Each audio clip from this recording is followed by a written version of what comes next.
Welcome to the Boss It Weekly podcast, a no-nonsense, no-hype, frank and close-up analysis of what is currently working and what is not in the world of software. The Boss It podcast is packed with major takeaways for software business owners and managers. So, let's begin. Okay, so we are well into season 2 now of the Boss It podcast. And we're going to try something a little bit different today. I'm always trying to think of different, interesting people that I can bring to the people who listen to the Boss It podcast. But before I do, I wanted to talk just briefly about a book that I'm reading. I haven't finished it yet, but I had seen quite a lot about it, and I had a number of people speak to me about it, which is The Big Leap by Gay Hendricks. That's spelled Hendricks, where he's talking about zones. And actually, when I started to see the summary of this, I really related back to it. He talks about the 4 zones, the first one being the zone of incompetence, the zone of competence, the zone of excellence, and then the final one, the zone of genius. And I related to it actually more from my sort of sporting background, which I knew that when I was performing at my best, I entered this zone where I was totally focused, and this was in, whether it be martial arts or even football sometimes, but particularly in triathlon, which was more of an endurance event. And I can think of times when I've, particularly with my swimming or with the run section, where you enter this zone when you're sort of self-monitoring and you're just flowing, you're doing it. And on a few occasions, as strange as it may seem, I can remember coming back from a ride, and this is during an event and sometimes during training as well, and not remembering the course, knowing that I've completed the course, and I had to have completed the course because it's martial and so on, but so much in the flow, concentrating on my heart rate, my pedaling technique, my body position, overtaking people, that, excuse me, that I just had gone through that without realizing. I'm just going to clear my throat a minute. Hang on a second. Oh, excuse me. Just drinking my coffee here. Right. So I think that I haven't completed the book, but I think it's worth having a look at. And there's some really good things in there. And the thing that really stood out to me was there are those skills and things that we do very well, whether that is innate or whether that's learned. I think there's always that nurture-nature debate. I don't think it really matters. You will know what you do very well, and typically those things are the things that you probably enjoy more, and it's about spending more of your life doing those things that you do really well, and the things that you struggle with or you enjoy less, to do less of. And I know that may sound a very simplistic thing, but when you start to really apply it to your own life and start to look at how you spend your week or how you spend your day, it is actually something that takes a bit of organizing, and it definitely takes a bit of thinking about. But I think if you can do it, then I think that you will not only be far more successful, but I think you will also enjoy what you do, which after all that's the main objective, isn't it? Is to really enjoy what you do, spend more time. You're going to earn good money also, I think, if you're performing at a higher level, but you've got to enjoy it. So on that note, I want to introduce to you all somebody I've known for a few years now. I've been along and I've met with him, with Liam and his brother, when they're doing a seminar. And I know that will be many of my colleagues will be starting to laugh when I say it's about mind mapping, because I'm often called Mr. Mind Mapper. I love mind mapping. I've done it for many, many years, and perhaps when I have this conversation with Liam, I might sort of give a bit of my experiences with mind mapping. I think most of you will be familiar with mind mapping, what it is, but I really want to try and get down into where I see this applicable for the software tech sector, and particularly senior executives that are running businesses. So I want to introduce you to Liam Hughes of BiggerPlate. Welcome, Liam. Thank you very much for having me, Mark. Pleasure. I think this is going to be an interesting conversation. I know that we've spoken many times about mind mapping and the fact that we're both fans.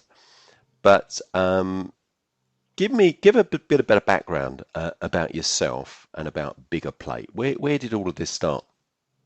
Yeah, sure. I was also sort of pleased that somebody else gets called Mr. MindMap because I've been called that many times over the years, and I'm not sure it's always meant as a compliment. By the way, No, I it's don't know not. about No, your experience.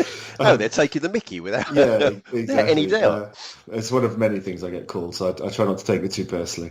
So Bigger Plate came about many years ago when I was actually studying at university, and I'd sort of managed to coast my way through school and most of university academically without really trying too hard. I'd managed to sort of scrape my way through.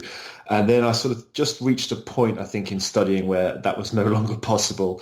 University, I had a really great time, but didn't really study much and was told in no uncertain terms that if I didn't pass the exams coming up, I would be politely asked to leave the fine establishment. And I sort of had a bit of a panic, sort of 2, 3 weeks out from exams. And my father, coincidentally, at the time was working with a mind mapping software company. And he sort of laughed at my predicament and said, "Well, why don't you try this software? It might help you, might do something." And I'd sort of been vaguely aware of mind mapping, like many people. I'd sort of it had been mentioned in school and things like that, but never really explained or really sort of told how to do it. So I sort of picked up this bit of software, and it sort of was like a light bulb going off in terms of the ability to just capture and organize ideas and information somewhere. And I just had a moment of, why am I only just discovering this now, age sort of 19, I think I probably would have been. And I was amazed that this just wasn't part of what we all sort of had access to. So that was around 2006, and the idea that came about, I managed to just about pass those exams and stay in the university, but the idea that came about from that was to create a library of mind maps. So the original idea for Bigger Plate was for students to be able to access their subject information, but in this more visual, more dynamic format. And not just sort of pictures of mind maps, but actually the working files, so you could download bits and remove things, add things, and really adapt it. So that was kind of 2006, and then the website was 2008 was when we went live eventually. Was that essentially, would it be their notes? So they would be sort of before an exam, they'd be condensing their notes and putting their notes into a mind map and then making those notes available to other students. Is that what it was doing? Yeah, we kind of had that sort of idea, and sort of the other angle we thought was maybe, teachers or lecturers might sort of provide maybe the skeleton of the kind of need to know information on a particular subject, and then the students might download that skeleton and sort of expand on it, put their own notes into that and this sort of stuff. Right. So we thought the templates might act as a sort of guide that people could then build on. So yeah, that's sort of the origin of Bigger Plate, and it took us many, many years from launching in 2008 to figure out what the business model underneath a mind map library was going to be. Lots of failed attempts to figure that out. The internet was also a very different place in 2008 compared to what it is now. When we launched Bigger Plate, for example, Facebook was a closed environment for universities only. So that just kind of gives you a little reminder of what the internet was like at that point in time. It's really interesting, but it was quite different. Twitter was a sort of thing that West Coast California techies knew about, but the mainstream world had no interest in. So we sort of launched an interesting point in the history of the internet, I guess. A mind map library, it wasn't immediately obvious how that was going to make any money. And over time, it became pretty apparent that actually mind mapping tools and software was being used a lot more in business than I obviously knew about being a 19, 20-year-old student. So that the business over time has become much more business orientated, and that's primarily where we're operating. If you fast forward to today, it's primarily around helping businesses of all shapes and sizes sort of leverage the tools and techniques of mind mapping. So, I mean, that idea behind creating a structure of a complete course, offering a template and then offering that to students to add their notes, that sounds a good idea, and that sounds quite feasible. I think what I'd originally thought was that this was the complete notes of a student that they were putting up. And I was thinking, well, that probably won't work as well, because I think part of the power of a mind map in those circumstances is that you've done it. You've been through the process of organizing it, and you've put it together in a way that works for your mind. I mean, we're all we're all unique. We're all unique as a fingerprint, and just the process of organizing the information and putting it down is useful. But I think a basic structure upon which they can then organize the finer detail, that sounds like a great idea. How did you find that actually worked out in reality? Not too great, actually. Yeah, so it was. Okay, so it was a rubbish idea then. I think this is what's interesting about it, and again, you have to, we look at it and think, right idea, and sort of. And probably we were very naive in terms of what we thought would happen, but the core idea is right, and it was a good idea, and still is a good idea, and still is kind of the core of what BiggerPlate is. But the thing you're talking about is absolutely spot on, actually, in terms of we talk a lot about mind mapping versus mind maps. The mind map is the end product, but mind mapping is the process, and you're absolutely right. A mind map pulled down from BiggerPlate, downloaded from BiggerPlate, but a mind map created by somebody else is never going to be as powerful as if you had built that out from scratch yourself and gone through the mind mapping process, which is really about organizing ideas and information. So the two are never going to be, in my view anyway, and my experience over the years, using somebody else's mind map is never going to have quite the same impact as doing it all yourself. But in terms of how the idea played out in reality, we launched the website and it supported one software format. So BiggerPlate doesn't make or sell any mind mapping software, just to clarify for your listeners. We're sort of software neutral. But when we launched the website, we only supported one software format. So you could upload and download files in that format. But that was a very business-oriented software product. So the idea that students would be out paying £300 for a software license was my slightly naivety sort of kicking in. I thought maybe universities would have bought the software. And so really what happened when we launched the website is pretty quickly it sort of started to get not hijacked, but the bulk of the activity was around business users sharing their mind maps and downloading mind maps around business, particularly around things like project management, business planning, productivity, which are still sort of the hot topics, if you like. In the BiggerPlate library, there are certain subjects where there seems to be the most activity, and I think it's where people are sort of using mind mapping because it's a better tool than the tools they've got at their disposal. So yeah, the academic sort of original idea for BiggerPlate sort of didn't really get much traction early on, and we pretty quickly realized if we were going to do anything with it, we needed to sort of move with what we were seeing, which was a lot more interest and engagement from sort of business users. Yes, my experience with mind mapping, and I've been talking about mind mapping from at least the mid-90s, I think,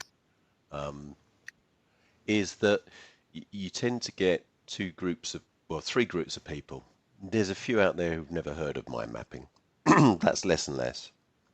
There's those people who have heard of it and they've sort of tried it and they say, oh, it doesn't work for me, I couldn't get on with it. And then there's the advocates who they use it on a regular basis. Which market are you addressing? I think we're much more addressing that third market. And again, that was a sort of clarity that, again, it took us a while to realize. I think in the early days, we probably tried a little bit too hard, given that we're tiny as a company. We now have a small company with quite a lot going on and quite a big reach, but we're still a small company. I think in the early days, the mistake we made was thinking our role in the mind mapping world was to go and convert everybody to mind mapping. And after a while, we realized that actually our best kind of starting point for our community is people who are already using mind mapping, already familiar with it, and already sort of advocating for its use. I think there's another sort of group in there, actually, Mark, which is maybe you might be in the advocate category, but I think there's sort of a group increasingly just before you, which are just people who use mind mapping and don't almost think to comment about it. It's just another working tool. It's almost unremarkable to them, and that's almost the biggest group of interest to us, because it's just, it sits alongside Word, PowerPoint, Excel on their computer. It's just another tool they use, whichever mind mapping product they're using. But I think in the early days, we maybe tried to convert those people who'd never heard of it, or maybe people who tried it and didn't get on with it. We maybe were trying to say, no, you got to come try this. It's great.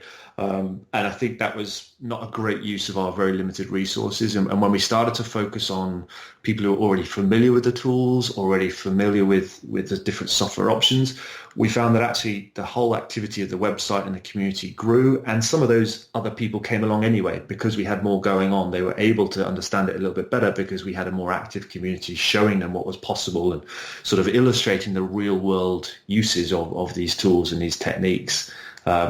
So yeah, I think we've over time started to focus more on people who are already sort of one step along the journey rather than trying to get everybody off from step zero. We think really the software companies, they're the ones that are going to be converting people to mind mapping, and our sort of job, our business really is almost absorbing those community groups. I mean, for example, BiggerPlate's got, I think, 185,000 registered members, which is a good number, but it's tiny in the overall comparison to the cumulative number of people out there using, even if you just took the top 3 mind mapping software products, their user bases would run into the hundreds of thousands, if not millions. So BiggerPlate's still only got a small slice of that, if you like. So that's kind of our area to grow into, even before you start trying to convert new people to mind mapping.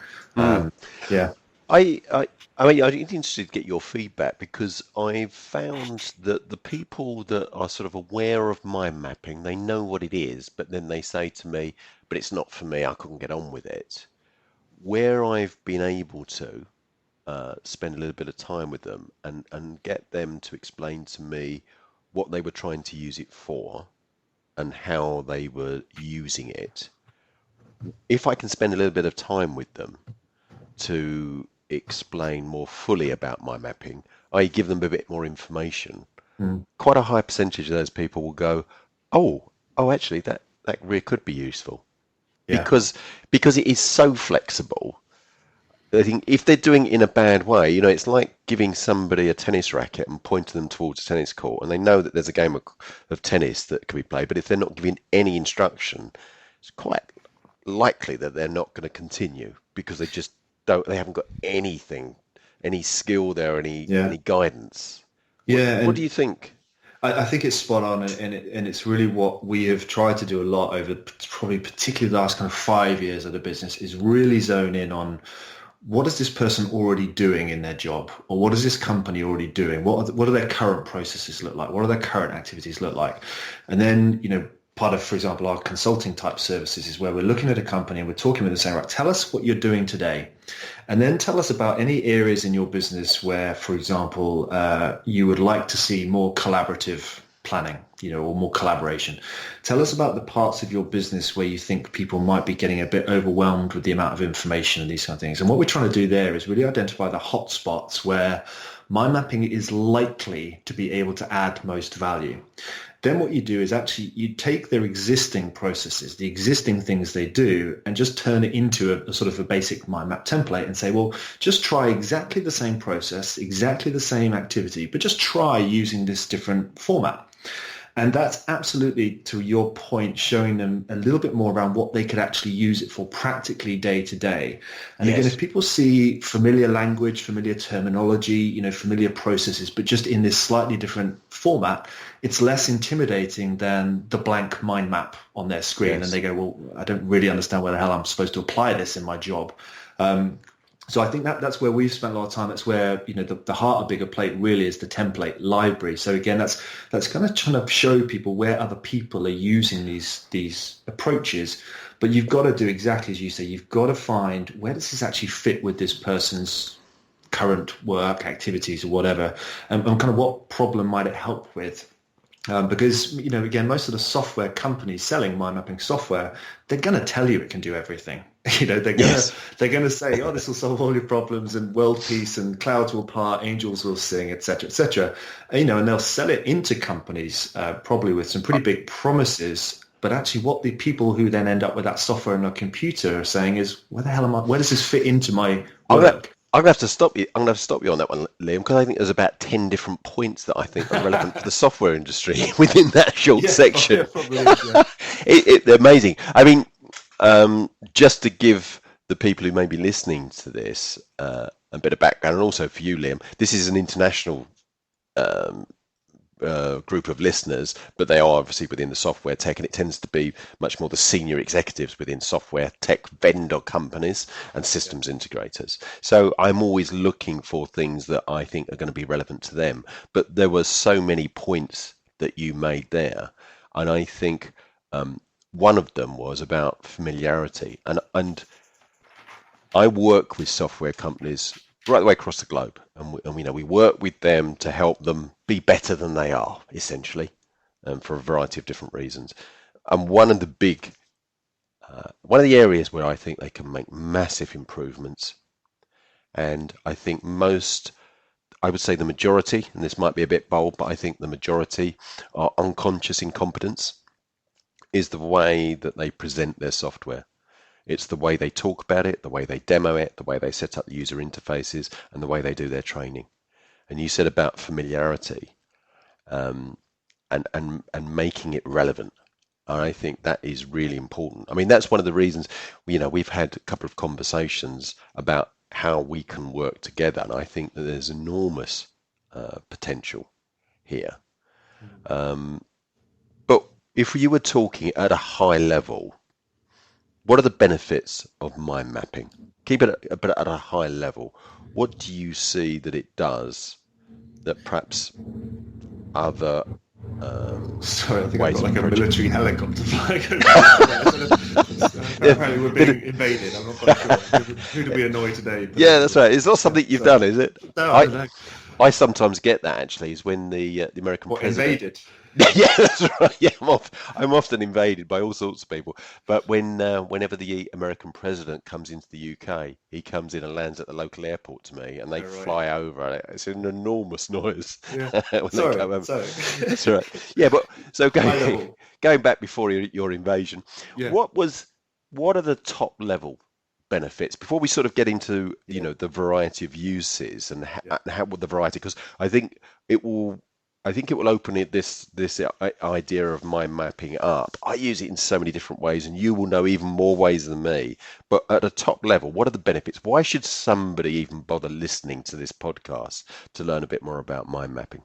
Yeah, I mean, it's one of the things I think that, again, to give the software companies a break, I think it is a very difficult thing to articulate a really clear benefit. And I think that's part of the reason why some of them have struggled, actually, because if I was going to say the headline benefit, sort of gain that people I have met, our members over many years, and, we really try and absorb what they tell us about what they're using mind mapping for and what benefit they feel. Yes. And the biggest thing that comes out, and, we used to do an annual survey, and we asked, the last time we did it, it got over 1,000 full responses, and it was a big survey. It wasn't a quick job.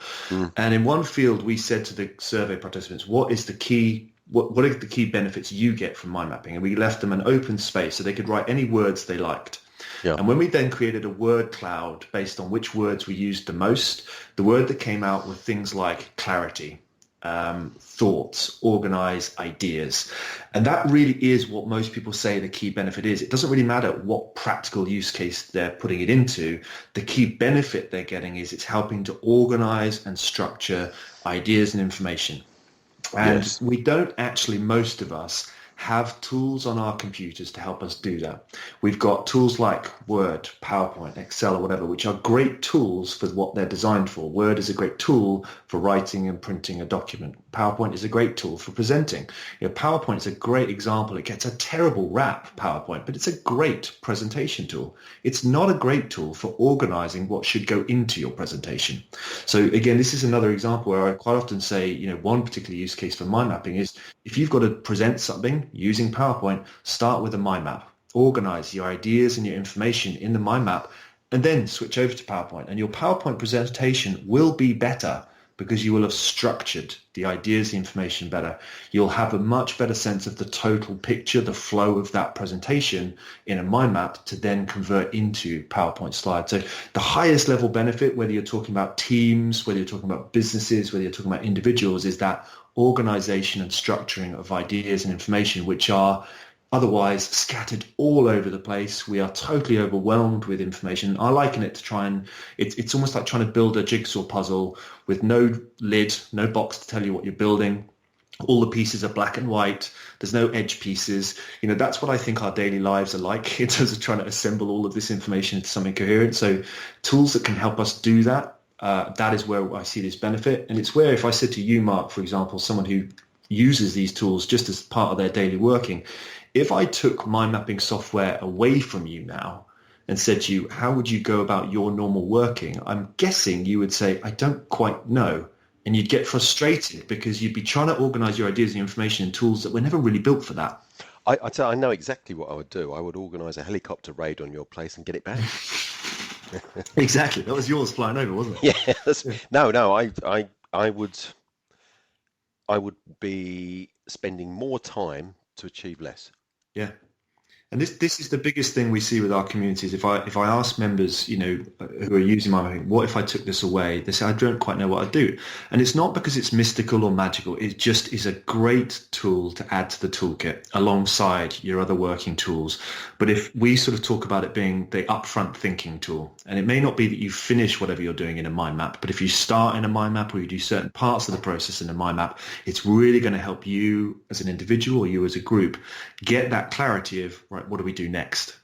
I also appreciate that I've been using MindMap software for at least 25 years. So that gives me an advantage. But I also remember back that when I first started, and I am predominantly self-taught, although I did have some good guides along the way that helped, including going along to one of your seminars. I think in the early days, I was pretty poor at it and I didn't get as much benefit. You do have to learn how to use the tool, but when you do, immense benefit. I mean, quite interestingly, in the last fortnight, working with three very, very different clients, but I was actually asking for the same piece of information, just coincidentally, from the three of them, these three clients, and I actually wanted their customer journey. And I said to them, just send to me a simple diagram outline of the customer journey. And I just explained what we wanted. And I had a couple of questions coming back, I think from all three actually. So I actually drew a pencil diagram of an example and said, just like this.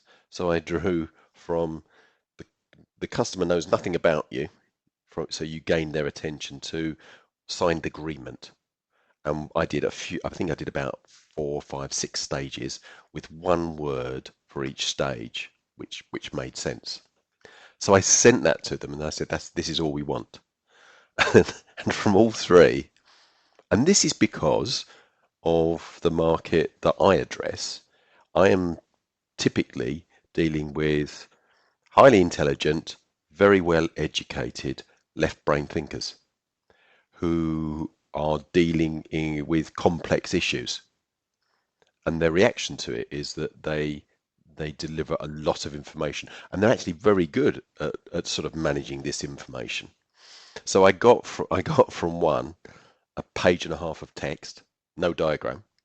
I got from the other 27-page PowerPoint presentation, of which customer journey was sort of in there amongst the mix, but it wasn't clear. And on the page that they told me to focus upon, it was sort of, it went at least 8 steps left to right, but then 5 deep with at least a page of text if you took that out, and they thought that was a diagram. And the other company, I actually had to talk them through it to explain what it was I want. But then when he got it, he drew it very quickly, and it was done. I mean, we've got there, but I think that a lot of people, we tend to think visually, but with the sort of education that we have, which is very much word-based, we tend to revert to words, and with words, they are much more difficult to manipulate. So if you have a concept or an idea, if you've got that represented in your head as a visual, not only is that easier to communicate to somebody, but you can use that to manipulate your own thinking and think much more quickly, because visuals are processed by the brain 60,000 times faster than words. Yeah, and there's a really interesting aspect to this as well, which is around context. And this is one of the things that I think is very powerful, but very kind of hard to sort of illustrate until people experience it themselves. But again, for listeners who are not familiar with mind mapping, this is going to sound probably a little bit disconnected from something they can sort of conceptualize, perhaps. But if you imagine sort of a mind map structure, those who are familiar, and maybe in a project plan or a business plan or whatever else that might be sort of getting quite big as a mind map, the key thing is you're reducing the number of words significantly just because of the nature of mind mapping. You should always be trying to sort of distill it down to just your kind of keywords and sort of short triggers, because it just makes it much easier to assimilate the sort of information. The key thing is with mind mapping is the location of a piece of information and what it's connected to and what comes after it actually embeds a huge amount of context around it, and your brain does an amazing job of filling in the blanks. So the location of information in a mind map, you think of it as a schematic of information, really. It's really structured, very hierarchical, and it means any single word in there is automatically given a lot more context just by what it's connected to. Now, if you put that into a sort of word-based equivalent, the way we give stuff context is by writing more words around it. We explain the context, and that means we clutter it up with a lot more text, a lot more information. We're actually in the sort of the mind map format, just using a couple of keywords, and just because of how it's positioned in relation to other information, we sort of get a lot of that context implicitly without needing all of the extra text to explain it, if that makes any sense. And Yes. I've found that the ability then to sort of maneuver information around a mind map, for example, we do sort of strategic facilitation with mind mapping and strategy sessions, using really simple frameworks like SWOT analysis, for example. But the ability to sort of put information and for people to see where their idea or their input fits in relation to other things, that is actually what unlocks greater clarity and sort of shared understanding amongst groups. People see my perspective belongs over here in the same category of stuff as Mark's perspective. Okay, now we're starting to understand a little bit more around what that means and what we can do about it. And that context around information that mind mapping tools can give you is I think, what cuts through a lot of the sort of text overload that we get in our emails and our Word documents. And PowerPoint slides is no different. You can just build up 40 slides, and really it's because people feel the need to explain, probably over-explain Yes. the things that they want to actually say. I see this, and I think in the past I've probably been a little bit harsh with the community in which I am in explaining this, because I see this in PowerPoint, I see this in marketing, I see this in sales processes. And what I find that they do is they've got a lot of information in their head and they just throw it at the person that they're talking to. And you can see it just overloads. And I always go back, when I see this happening, I go back to two quotes. One was by Einstein, which is, everything must be as simple as possible, but no simpler. And when you really think that through, there's so much wisdom in that. Yeah. And it doesn't happen enough. I think the other one, because the other quote is Mark Twain, which is, I'm sorry for the length of this letter, but I didn't have time to write a short one. And that's true, because what the mind mapping is doing, it's spending the time up front to organize and simplify, to put that communication in a format that it's absorbable for your audience. And I think most people, I see it with salespeople sometimes, and marketing people, these are all the questions that I think they could possibly answer. And here's all the information about our software. There you go, in a big box. It's coming your way. And people don't read it. No, and there's a book, you mentioned a book right at the start of your podcast, so maybe I'll throw a book in that I've just finished reading, which is very relevant. We've been talking about curation a lot for the last year at BiggerPlate, because the MindMap library and all of the tutorials and webinar content we've got on the site is fantastic, but it's also now a bit big. There's almost too much. So we've got a challenge very practically to start doing more on our site to curate and surface the best information. So I picked up this book, which is called Curation, written by a guy called Michael, I don't know quite how to pronounce the surname, but Michael Bhaskar, Bhaskar. And this is just a fascinating book, and it really speaks to the point you were just was making. So I picked this up with a very sort of practical, I've got a problem to solve on the website thing. But as I read more and more of this, I actually started to realize that mind mapping tools are really great for curation of ideas and information. And that is where, again, surfacing the things that matter most, you've kind of got to get it all out of your head first, and then start to move things around and sort of hold things up against each other and say, is this more important than this? And also to see, literally see visually the whole picture. And that is where, again, trying to organize those ideas and those thoughts in your PowerPoint slides or your Word documents or your Gantt chart, whatever it is, it's just not the right tool for it. And the principles in this book, it talks about how, for example, the British Museum has got something like 8 million artifacts in their collection. Now, obviously, they can't display 8 million artifacts in the actual museum. So they have to curate 8 million down to, I think, something like 8,000 or 80,000 artifacts, which are actually on display in the museum. But again, you, Mark, visiting the British Museum are not in a lifetime going to be able to view 8,000 artifacts, whatever it is. So they curate another layer, which is saying, okay, Mark, if you want to see just the best examples of ancient Egypt stuff, make sure you see these 2 or 3 items. If you want to see the best examples of, ancient Greek stuff, make sure you see these 2. So there's these layers upon layers of curation, which is really making sure the best stuff is being seen. And while I read this book to try and solve, and it's going to help us a lot with figuring out what we should do on the website to curate all of this content for our members, it's also made me really think about mind mapping as a process, really being about curation of ideas and information. You're getting everything out and then seeing, right, what really needs to be shown, what really needs to be visible.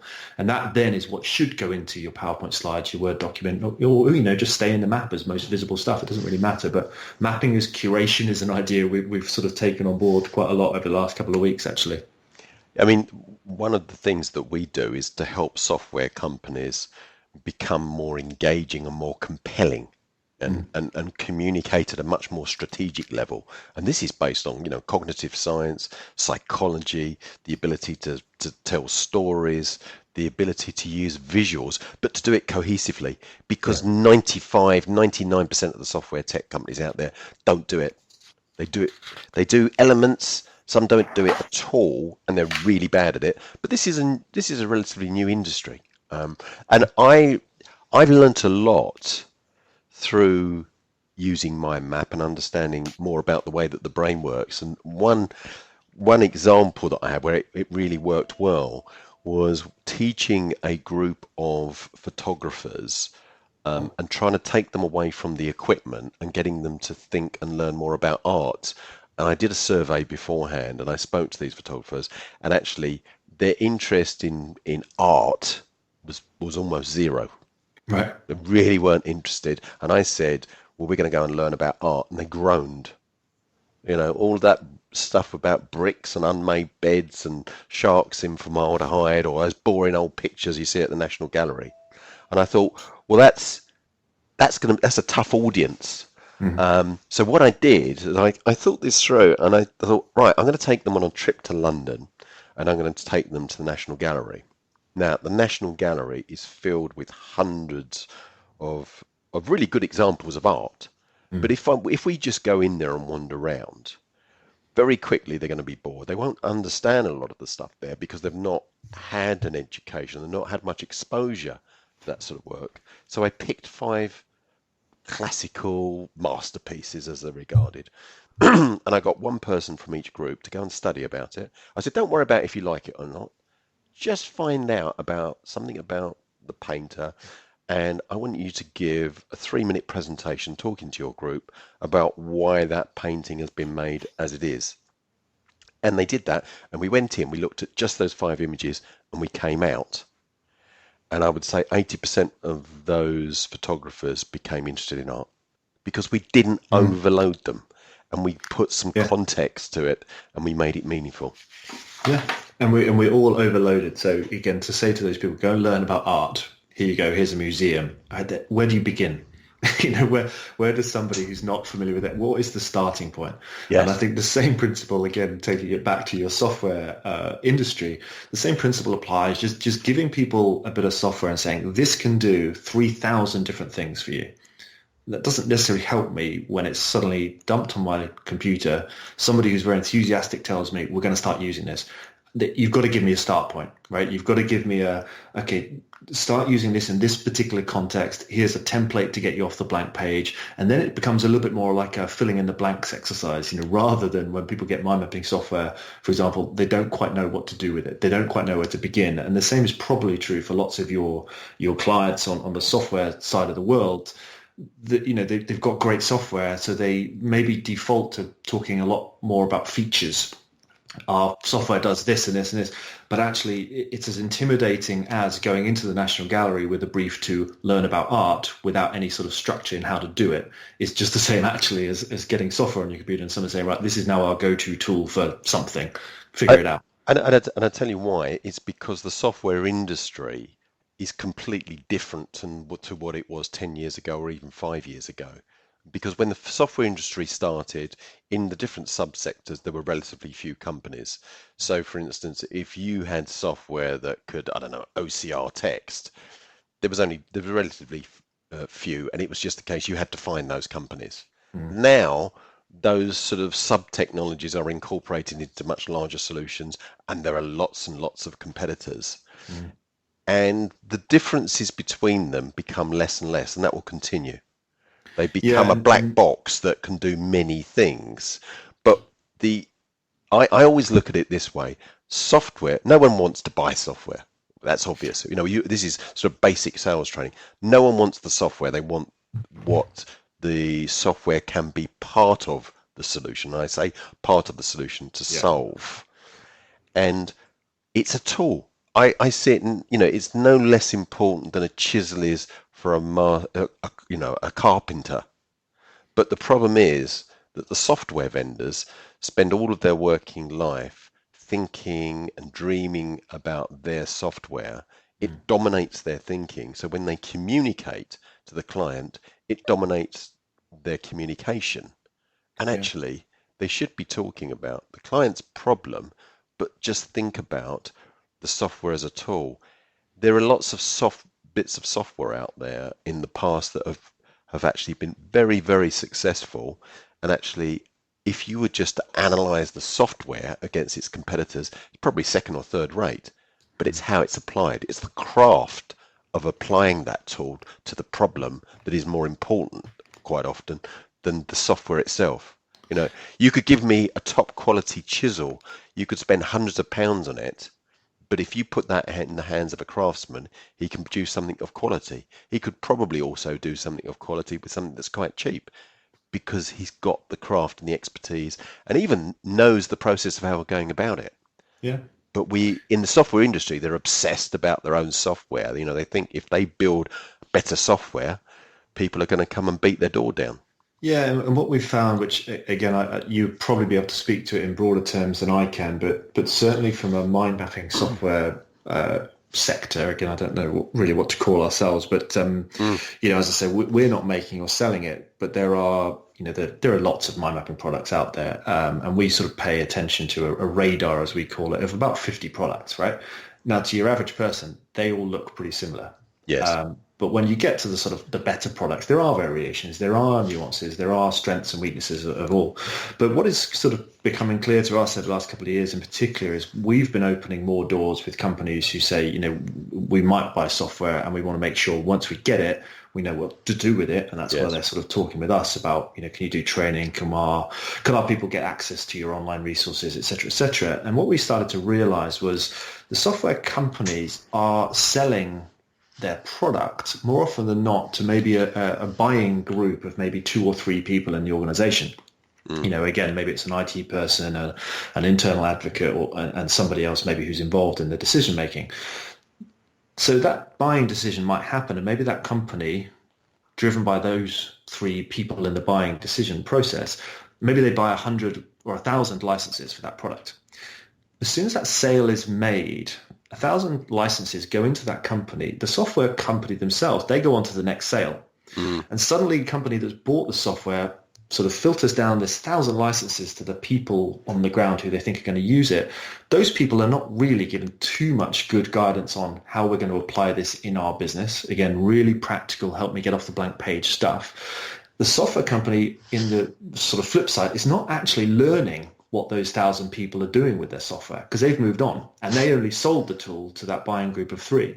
So actually what we've started to realize over the last couple of years is BiggerPlate actually knows more about what those 1,000 potential users are doing with the tools than some of the software vendors. We know more about what people are doing with the tools than the people that make them, because we're engaged more with that 1,000 people than the 3 who made the buying decision. But I think that problem of sort of sale and move on for vendors is a problematic one, because when they come back to that company a year later or 2 years later and they want to sell an upgrade or a renewal or sell more licenses, more often than not, the company's saying to them, well, hang on, we bought 1,000 and only 100 people are actually using it. So no, we're going to downgrade our subscription. And again, that's all about onboarding and adoption. And that's where I think in mind mapping terms, some of the software companies are not quite hitting the right boxes. No, and that is absolutely true. You know, and I've had. But would you say that's a broader software trend? That's not just a mind mapping software trend. I expect that's almost the norm in software. Yeah, there are organisations out there. And I'm fortunate. I get an inside view here where I know the vendors know, and there is some really big, well-known names of software vendors out there at the moment where they've said to me, we know that when we sell these licenses, only 30% are ever going to be used within that organisation. I can think of another an organisation, and I won't mention the name, although they have been acquired now, but I won't mention it anyway, where they had a name that was similar, but then their nickname was Shelfware. Right, yeah. Because people bought the software hoping that it would solve a problem, but they couldn't get that user adoption. They couldn't leverage the software, so it just sat there. Now, in the past, the reason that this has continued and still happens today is due to the mindset of the senior software vendors. Because actually, if you're selling on-premise software and you've sold those licenses, it sort of works for them. They've sold it and they move on. Yeah. Now we're changing, the whole world's changing, but they've still got the old mindset. Yeah. And with SaaS software, it's different, because if they're able to monitor the actual usage of that software and they see that only 30% is using, well, they won't renew the next year. Yeah. And that's the difference. And I don't think that many know how to handle it. It's going to be based on have real people in that organization figured out how to make this tool fit into their day-to-day working. And if they haven't, you're not going to get your renewal. So that's the thing you've got to help them with. That's kind of where we've been, I think, increasingly on the sort of services side of our business. That's kind of where we've been trying to insert ourselves more over the last couple of years, because we started to just get more and more of this kind of feedback. So we've sort of tried to insert ourselves almost in the post-sales section of it, because we know this is a problem. Well, that's one of the issues that we help our clients to address, because it immediately adds value. What you've got to do, or what we try and get our clients to do, is to really sit in the shoes of their clients and work to their benefit. Ultimately, it will benefit them. Yeah. But this short-term approach, which does happen with companies that have quarterly targets, is at that time they just want to get the software licenses sold whatever way, and it doesn't work. I mean, one of the reasons why I think we've been talking recently is I think that in combining our skills here, we could probably help the software vendors even more. And that's a sort of an ongoing discussion that we've got. I'm just looking at the time. We've actually been talking 48 minutes, where we've sort of planned half an hour. So that's encouraging. I think what would be quite useful, and this has just sort of come to me in the last few minutes, is I think that sort of offline we should continue our conversation, because I think there's a number of different ways that we could collaborate in helping the software community, and I think we should progress that. And what I would suggest is that we do a follow-up podcast at some stage and talk about how we're going to do that, what we're doing, and talk perhaps a little bit more in depth about some of these issues that we sort of got onto in the latter part of this podcast.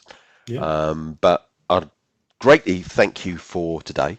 It's been this is a good podcast, because I forgot that it was a podcast and I was just having a chat with you. And I think it's very pertinent to the software industry. And I think there's going to be a lot of people out there that can identify with a number of the things that we spoke about today. But before we finish, how will people find you, find your company? What's your website address? So we're BiggerPlate.com. So that's hopefully relatively easy to find us. What you're going to find on BiggerPlate is templates, tutorials, training. That's kind of how we pitch ourselves. So MindMapping resource, software neutral. If you want to just learn what MindMapping is, how real people are using it, that's kind of where we focus. We don't have a horse in the race when it comes to software. So yeah, go to biggerplate.com. You'll find us. You can find us in most of the normal social media channels. And if people want to contact me direct, you can just email Liam at BiggerPlate, and Liam is Liam at biggerplate.com. So yeah, happy to hear from anybody who's interested in what we're doing. And as always, I can learn as much from them as probably they can from me, if not more. Superb. Thanks very much for that, Liam.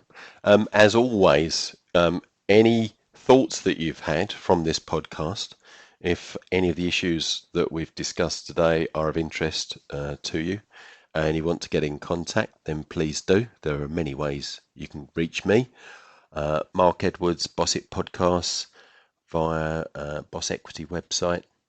But if you've got any thoughts of perhaps other related problems that you may be looking at within your organisation, then just send me an email, message me, and maybe we'll do a podcast on that subject as well.